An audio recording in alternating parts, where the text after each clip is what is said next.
All right, it is time. What is going on, everybody in the chat? How's it hanging? It's your boy Jakejames Lugo here, and look who I have with me. Oh, hello. Mr. Robbie Daymond, the voice of Prompto for Final Fantasy 15. He's done an homage of other works as well, both in anime, gaming, and a whole bunch of other cool stuff. Say hello to the chat. How you doing? Hi, everybody. I'm doing great, man. I'm doing fantastic. Yeah. It is. It's great to meet you. Again, it's pretty awesome. Again, I was at your panel earlier, which is pretty cool. Okay, we talked a bit. You had some panels earlier in the on the weekend, whatnot. So tell us a little bit about your time at ShadowCon. Tell us, your experience here. You're enjoying it. What's it been like so far? Oh, ShadowCon's awesome, man. I love Florida. It's a really fun place. The fans are great.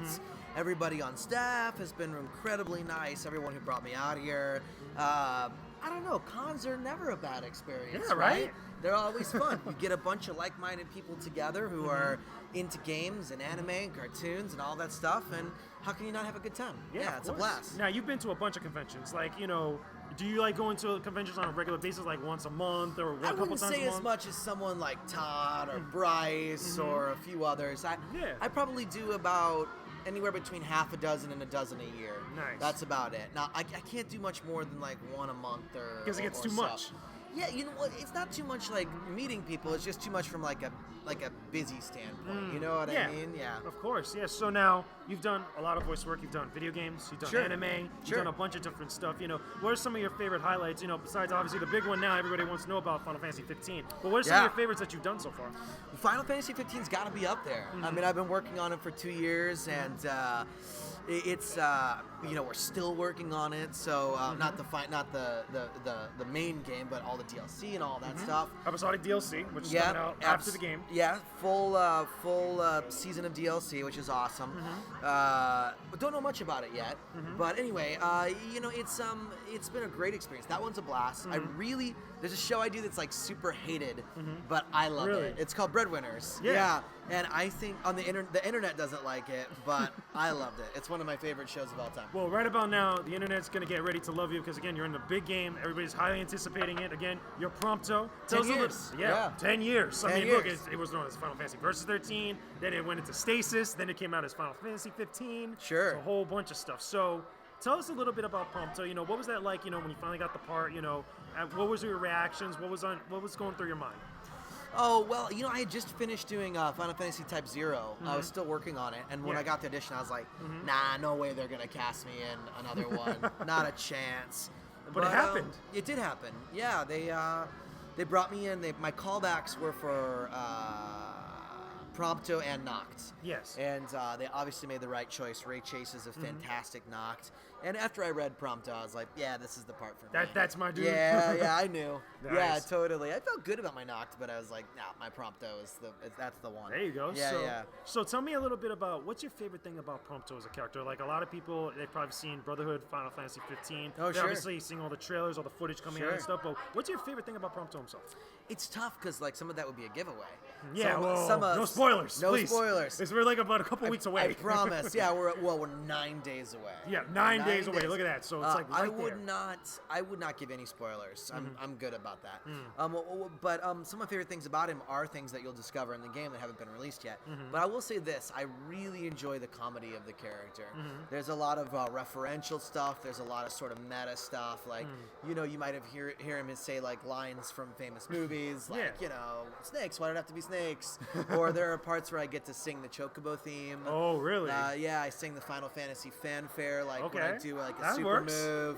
Yeah, it's very fun. I feel like some people online and like in the subreddits have said like Prompto's like the Deadpool of Final Fantasy. Really? I feel like Prompto kind of maybe knows he's in a Final Fantasy game. So he's got that fourth wall breaking. Yeah, a little bit. He's got a line that says like, "What do you think this is, Noct, a video game?" No, and it's like, yeah, it's definitely some referential stuff in there, but I really love the character, and then he's got a much more sensitive side that continues on, and I think that's important to any kind of like dramatic epic story. So he's not all just jokes and comedy relief. There's a deeper part of him, but you won't get into that until the game releases. He's got dimensions to him, so that's a lot of cool stuff to look forward to. That's one of the biggest parts I enjoyed about it. When they did the behind the scenes videos, there's a scene where I'm talking to Noct about kind of pulling him aside and wanting to talk to him in a serious way. Yeah. And it's cool. As a player, you're going to get to play that a bunch of different ways. You'll get to make choices about how that conversation continues. And you'll get to find out more about Noct and Prompto and their relationship while you make those choices. That's very cool. Yeah, it's a great character. Yeah. Now, Prompto's kind of got a little bit of like attention on him with the PlayStation VR stuff with Final Fantasy 15. Oh yeah, play as Prompto. Yeah, play as Prompto. Now, Sure. what did you think about that? Like when it was first announced, or when they first revealed to you, like this was going to be happening with your character that you're voicing? We didn't know a lot about it because we didn't know a ton about it because they used a lot of material from the game to make the VR. Yeah. So we only did a few standalone lines for that like were suited to the VR because they used scenarios from the game. So when they released it at whatever it was either PAX or E3. I was there, so I great, saw it. awesome. I saw it. I was in the audience when they showed it and stuff. It was pretty funny. I was like, okay, playable character in a Final Fantasy game, I'll take it, even if it is just VR. But it's your character though, which is kind of cool, which is awesome. And it's kind of weird too. yeah. I'm sure if I ever get my hands on VR and try it, it'll probably be a little bit of a surreal experience, I suppose. Yeah, I've dabbled with it. I played not like really crazy VR games. Sure. They've been interesting experiences. I was at the new. GameStop Expo doing signings for Final Fantasy, and they had a lot of stuff out there, and it's very it's a weird world, man. Yeah. We're getting jacked into the Matrix, bro. Next thing, Skynet. It's true. It's true. That's the next thing. I'm ready for the robot apocalypse. Let's do man. this. I'll take robots over zombies any day. Oh yeah, of course. I'm good to go. Because be much more cooler weapons to fight them with. And Yeah. stuff. I feel like I awesome. could take Watson. I mean, he's just a big like computer. I could kick his ass for sure. Yeah, I got it. So, moving a little bit away from Final Fantasy 15, tell me a little bit about your experience with anime. Okay, you've done a bunch of different anime. There's a couple of note, Sword Art Online 2. I believe you also did some stuff for JoJo's Bizarre Adventure, as well as also a couple others. But like again, tell me a little bit about the difference between voicing video games and voicing anime, at least from your perspective. Well, there's a big difference depending on whether you're voicing a dub or you're doing Western animation. For something like Final Fantasy, we eventually quit previewing the Japanese lines, and we just had a time code, meaning this is what wiggle room you have to do the like the line duration. Yeah, the duration. You get a stop to finish. You're like, okay, this line's 10 seconds. This line's 3.8 seconds or whatever, and you kind of gives you a guideline. Yeah, but anime is much more specific. You've got to match the mouth flaps of the characters. Of course. So it's a technically more difficult medium to dub, for sure. But I would say there is a lot of differences, especially if you're doing a Western game. You have a lot more freedom. You rely a lot more on your director. You don't have any kind of visual, so you rely on your director to tell you, okay, how far away am I from the character? What's the emotional intensity? What's the scenario? It's a lot of factors. Yeah, and in anime, when you're watching it, you're watching it. So it's kind of easy to know when you're puking blood what that sounds like. Oh, you know, man. because you get to see it, and how long does the blood puke last, and how intense is it? It's very graphic. It's right there in front of you. Anime is very graphic. But no, I started in Sailor Moon. Sailor Moon was my...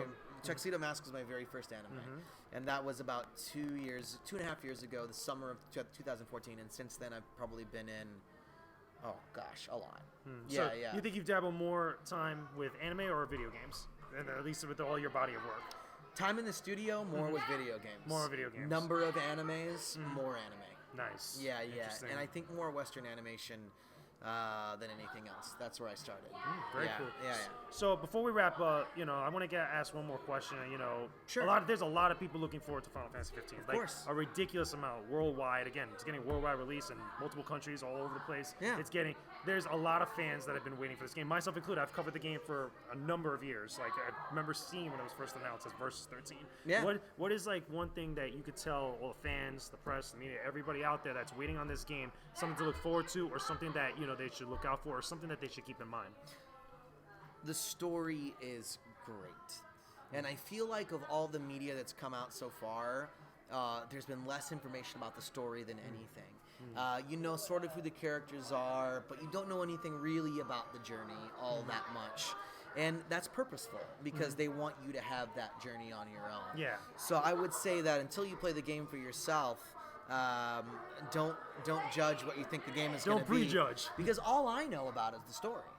I don't know about the gameplay. I don't know about. You haven't played any demos or anything? I played Dusuke. I have not played, Dusuke. and I played Platinum demo? Platinum demo. Beat them both, top to bottom. Spent a lot of time with them. Really like the combat system. But then they the great part about Square is they took the feedback from the players of Dusuke and tweaked the combat. Yeah. They even tweaked Noctis's voice. Yes. It's the same actor, but they changed it a little bit. So they really want the fans to be happy. And I think the gameplay that they come up with is going to be dope. People who've been playing the Judgment demo Yes, have said the one that was in the Japanese PSN stores. For you guys that didn't know, it's been very popular, and the feedback's been really good so far. And you're still not really getting that much of the story. it's like 2 hours of the opening of the game, like, practically, and it's like not even scratching the surface. Scratching the surface. There's so much epic, cool stuff. It is a simple story, but it is a heartfelt story. It's a real hero's journey that I think the audience is really going to lock onto. And I'm pretty confident. I think that this is going to be a really well-loved Final Fantasy. The story is great. That I know for a fact. There's a lot of positive vibes about it. A lot of people saying that this is like a resurgence of Final Fantasy. Fingers crossed, man. Fingers crossed. I think that it's gonna be all of that.